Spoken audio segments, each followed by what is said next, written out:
네, 특수 형태 근로 종사자의 고용보험 적용을 내용으로 하는 고용보험법과 ILO 핵심 협약 비준을 위한 노동 3법, 탄력 근로제 개선을 내용으로 하는 근로기준법 개정안이 국회 본회의를 통과했습니다. 네, 세 가지 모두 우리 생활에 큰 영향을 미치는 법안인들인데요. 오늘 보다 자세한 내용을 알아보기 위해서 오늘 스튜디오에 이재갑 고용노동부 장관 모셨습니다. 어서 오세요. 어서 오십시오. 안녕하십니까? 네. 자, 이제 그러면은 특수 형태 근로 종사자들도 고용보험에 가입을 할 수 있게 된 건데 이번에 법안이 통과된 게 단지 이제 보호 대상이 확대된 것뿐만이 아니라 더 큰 의미가 있다고 들었거든요. 설명을 좀 해주시죠. 네, 그렇습니다. 우선 이게 우리 사회 발전하고 좀 관계가 있습니다. 예. 최근에 특히 그래서 이번에 국회에서 개정된 법률에서는 직접 적용 대상 직종을 정하지 않고 시행령에서 정하도록 위임을 하고 있습니다. 그래서 앞으로 이제 이 고용보험으로 보호할 필요성 그리고 관리, 그러니까 보험 체제로서의 관리가 가능한지 그리고 사회적 영향력 등을 고려해서 노사 의견 수렴을 거쳐서 예. 시행령에서 이제 구체적인 적용 대상을 정할 예정입니다. 그러면 1차적으로는 지금 좀 전에 보신 네. 조 직종분들이 현재 산재보험이 적용되고 계시는 직종들이십니다. 그래서 예. 이 직종이 우선적인 검토 대상이 되겠습니다. 그렇군요. 그렇다면 이제 보험에 가입하게 되면 구체적으로 어떤 혜택을 받을 수가 있는 겁니까? 현재는 크게 두 가지 혜택으로 볼 수가 있겠습니다. 우선 실업급여인데요. 예. 일단 고용보험에 일정 기간 가입해서 계시다가 비자발적 사유로 이직을 해서 실업하게 되시면은 임금근로자와 동일하게 구직급여를 받으시게 됩니다. 예. 그러면 한 120일분에서 270분까지 이제 받으실 수가 있고요. 두 번째는 출산을 하다 보면 일을 못 하시는 기간이 계십니다. 그래서 그 기간의 경우에 임금근로자랑 똑같이 출산 전후 급여를 받으실 수가 있겠습니다. 예. 앞으로 이제 향후에 육아휴직 급여도 저희가 단계적으로 좀 확대할 예정입니다. 예. 근데 이런 분들도 계실 것 같아요. 고용보험에 가입을 하고 싶은데 보험료가 부담이 돼서 꺼려진다라는 분들도 계실 것 같거든요. 물론 그렇습니다. 특히 저임금 노동자 또는 저소득 이런 예. 특수 형태 근로 종사자분들 같은 경우는 그 보험료도 좀 부담이 되는 게 사실입니다. 예. 현재 정부에서는 이제 임금 노동자분들 경우에는 소규모 사업장에 종사하시는 저임금 노동자분들과 그 사업주에 대해서는 고용보험료와 국민연금보험료 일부를 지원해주는 사업을 하고 있습니다. 예. 그래서 이번에 이제 특수 형태 근로 종사자분들에게까지 또는 예술인분들에게까지 고용보험이 적용되기 때문에 내년부터는 요 저임금 특고 또는 예술인분에 대해서도 보험료 지원 사업을 확대할 예정입니다. 그러면 한 보험료의 한 80%까지도 저희가 지원해 드릴 수가 있겠습니다. 예. 앞서 이제 말씀을 해주셨는데 예술인 고용보험 같은 경우 이제 어제부터 시행이 되고 있는데 우리가 이걸 어디까지 예술인으로 봐야 되고 또 고용보험에 가입하려면 어떻게 해야 되는지도 설명을 좀 해주시죠. 예. 우선 고용보험에 적용을 받으시는 예술인분들은요. 우선 문화예술 분야에서 창작 또는 실현 그리고 기술 지원 등의 네. 활동을 하는 그런 예술인분들이십니다. 그래서 이런 분들 중에서 예술인 복지법에 따르면은 이제 그 문화예술 용역 계약 일을 하실 때 문화예술 용역 계약을 체결하게 되어 있습니다.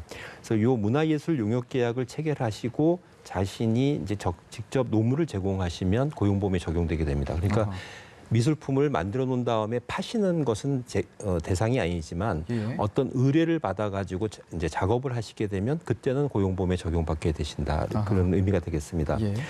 근데 이제 이렇게 해서 문화예술 용역 계약을 체결하고 그 예. 대가로 한 50만 원 이상의 대금을 월 평균 금액으로 환산했을 때 50만 원 정도 이상이 되게 되면 고용보험에 이제 당연 가입 대상이 되고요. 예. 이런 경우에는 그 상대방이 되시는 사업주 분들이 피보험 자격 신고도 하고 보험료도 이렇게 원천 징수해서 같이 납부하시는 형태가 되겠습니다. 물론 이제 사업주가 신고를 안 하시거나 예. 아니면 다르게 신고하게 되면 예술인 본인이 직접 이렇게 신청하실 수가 있습니다. 그렇군요. 그리고 금액이 작은 계약들이 이렇게 모여서 그것을 합산하게 되면 월 평균 50만 원 이상이 되는 경우 이런 경우도 있지 않습니까? 네네. 예. 이런 경우에는 예술인분이 직접 신청하시면 고용보험에 가입할 수가 있습니다. 예, 알겠습니다. 자, 그리고 ILO 핵심 협약 비준에 위한 노조법, 또 공무원 노조법, 교원 노조법도 개정안이 통과가 됐습니다. 사실 이 법안이 생소한 분들이 많으실 것 같아서요. 주요 내용을 좀 말씀해 주시면 감사하겠습니다. 예. 요 법들은 우리나라에서 노동조합을 결성하고 노동조합을 통해서 활동하는 단체 교섭하거나 쟁의행위와 관련돼 있는 내용들을 규정하고 있는 법입니다. 예. 요번에 개정된 내용은 ILO, 그러니까 유엔 산하에 있는 국제노동기구인데요. 이 ILO 결사의 자유협약의 비준을 위해서 반드시 꼭 고쳐야 될 사항들을 요번에 고치게 된 것입니다. 우선 한 3가지 정도를 주요 내용을 말씀드릴 수가 있겠는데 예. 우선 ILO 협약에서는 뭐라고 하고 있냐면 노동조합이 자기 어떤 누구를 조합원으로 할 것이냐 하는 부분은 국가에서 개입하지 말고 노동조합이 자율적으로 규약으로 정해야 한다라는 원칙을 가지고 있습니다. 예. 우리나라의 경우에 이제 산별 노조 같은 경우에는 해고자나 실업자 등도 제한 없이 다 가입할 수가 있는데 지금까지 현행법에서 기업별 노조의 경우에는 가입하지 못하게 이렇게 제한을 하고 있습니다. 그러다 예. 보니까 ILO 협약과 안 맞는 부분이 있어서 이 부분을 이번에 개정을 하게 되었습니다. 그런데 이제 이걸 개정을 하면서 동시에 그러면 이 어떤 회사의 경우에 이 회사에 직접 일을 하시지 않는 종업원이 아니신 조합원분들이 노동조합 활동 때문에 사업장 안에 들어와서 활동을 해야 될 경우가 있습니다. 예. 그래서 그런 경우를 대비해서 이런 경우에는 사용자, 이 회사의 효율적인 사업 운영에 지장을 주지 않는 범위 내에서 하여야 한다라는 그런 명칭. 이것은 ILO 원칙하고 이제 일치하는 내용입니다. 그래서 예. 그 원칙을 이제 명시한 내용이 들어 있고요. 두 번째 내용은 우리나라의 과거에 노조 전임자라는 것을 아마 많이 들어보실 텐데 노조 전임자에 대해서 급여를 지급 금지하는 규정이 들어 있습니다. 근데 이 규정이 국가에서 노사관계에 불필요하게 개입한다는 그런 오해를 가지고 있었기 때문에 그 규정을 삭제하고 그 대신에 이제 ILO에서도 인정하고 있는 제도가 근로시간 면제 제도가 있습니다. 그래서 예. 그 근로시간 면제 제도로 그 내용을 이제 규율하는 하는 그런 내용이 되겠습니다. 예. 세 번째 내용은 이제 단체 협약의 유효 기간의 상한을 이제까지는 2년 이내로 제한하고 있었는데 그걸 3년으로 이렇게 연장하는 그런 내용을 담고 있습니다. 그래서 이런 내용들이 이번에 개정되었습니다. 예. 이제 법안은 통과가 됐고 그렇다면 ILO 핵심 협약을 비준하기까지 이제 어떤 절차가 좀 남아 있고 이 협약을 비준한다는 게 어떤 의미가 있는지도 좀 궁금합니다. 우선 ILO 이 핵심 협약이라고 한다면 이제 결사의 자유 협약인데요. 이것은 대부분의 국가가 비준하고 있는 사실은 국제규범입니다. 그리고 각종 무역 협정에도 이게 다 반영이 되어 있고 예. 그리고 유엔의 국제인권협약에도 그 내용이 들어 있습니다. 그래서 우리나라의 경우에도 국제사회에 진입을 하면서 그 사이에 이 결사의 자유 협약의 비를 비준하겠다라는 약속을 사실은 여러 번 해왔었습니다. 그래서 이제 요번에 이제 그게 실현이 되게 되는 것이고요. 최근에 아직 우리나라가 이 협약을 비준하지 못한 것 때문에 EU하고 한 EU FTA 분쟁 절차가 진행 중에 있습니다. 그래서 지금 ILO 핵심 협약을 비준한다는 것은 사실은 국제노동 기준에 부합하는 노동기본권을 보장한다. 그런 의미만 있는 것이 아니고 예. 국가 신인도도 좀 제고할 수가 있고 그리고 통상 분야에서의 불확실성도 해소할 수 있는 의미가 있습니다. 남은 절차라고 한다면 우리가 이제 관련되는 법 개정을 했기 때문에 국회에서 외교통일위원회에 지금 협약 비준 동의안이 계류되어 있습니다. 그래서 이 상임위원회에서 이 비준 동의안을 처리하고 그다음에 본회의 의결을 거치면은 저희가 비준할 수 있게 되겠습니다.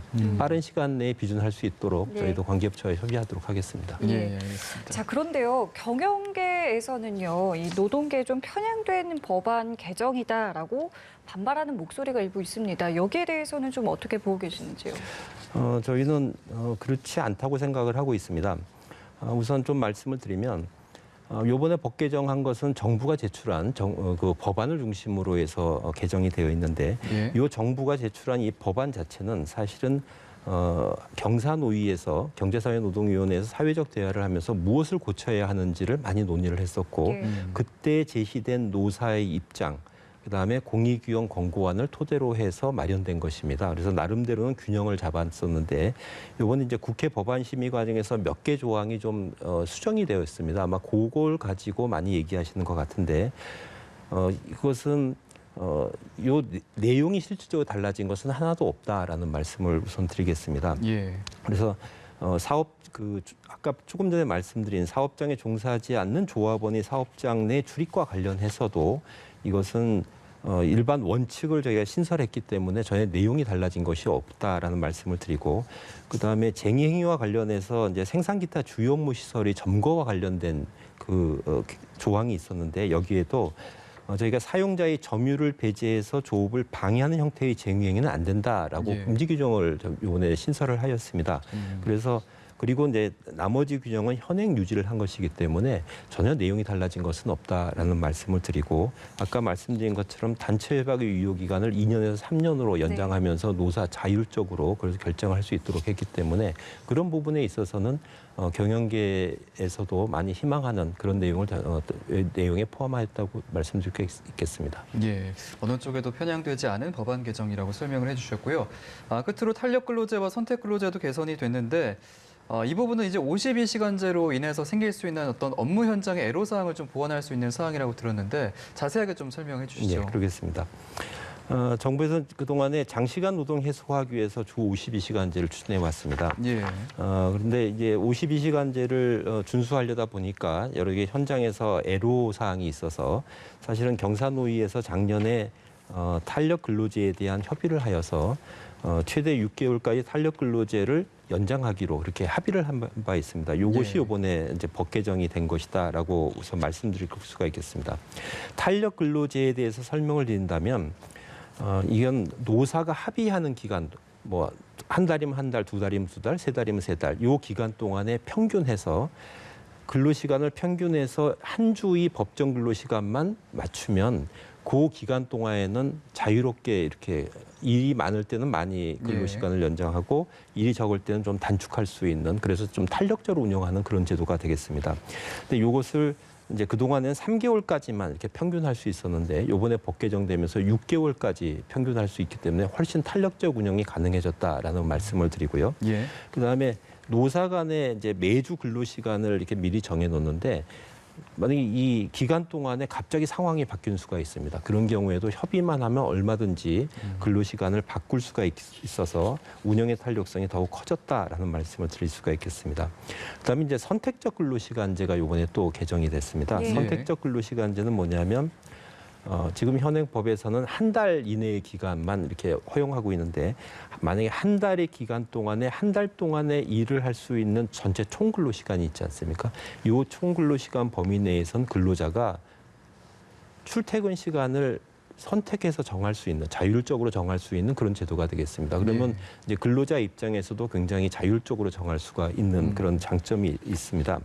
요번에 법 개정된 내용은 연구 개발 업무의 경우에는 한 달만 가지고는 조금 부족해서 그 기간을 3개월간의 총 근로시간 범위 내에서 자유롭게 운영할 수 있게 이렇게 허용하는 제도로 개정을 하겠습니다. 그러다 보면 이제 연구하다 보면 집중적으로 막 연구 몰입해서 해야 될 때가 있거든요. 그렇죠. 그런 경우도 가능할 수 있게 이제 됐다라는 그런 의미가 있겠습니다. 다만 이렇게 제도를 탄력적으로 운영할 수 있게 하게 되면 악용될 경우가 있습니다. 그래서 그런 악용 사례는 막기 위해서 근로 일간 하루에 일을 하고 그 다음 날 출근할 때까지는 최소한 11시간은 반드시 쉬어야 한다라는 11시간 연속 휴식제가 이번에 규정이 들어가 있고, 그다음에 이렇게 근로시간을 탄력적으로 운영한 경우에도 임금 보전 방안이 반드시 강구되어야 한다는 그런 내용도 여기 들어 있습니다. 그래서 이 주 52시간제를 시행하면서 기업들이 업무량 변동에 이제 대응할 수 있는 제도는 일단 보완되었다고 저희는 생각을 하고 있습니다. 이 제도 보완을 통해서 그동안에 있었던 산업 현장의 애로는 상당 부분 해소될 수 있을 것으로 생각되고, 이를 통해서 52시간제가 산업 현장에 연착륙할 수 있는 큰 제도적인 기반이 마련되었다고 말씀드릴 수가 있겠습니다. 네. 오늘 말씀 들어보니까요, 정말 우리 생활에 큰 영향을 미치는 법안들이었는데요. 오늘 이재갑 고용노동부 장관 모시고 이야기 나눠봤습니다. 오늘 말씀 감사합니다. 고맙습니다. 감사합니다.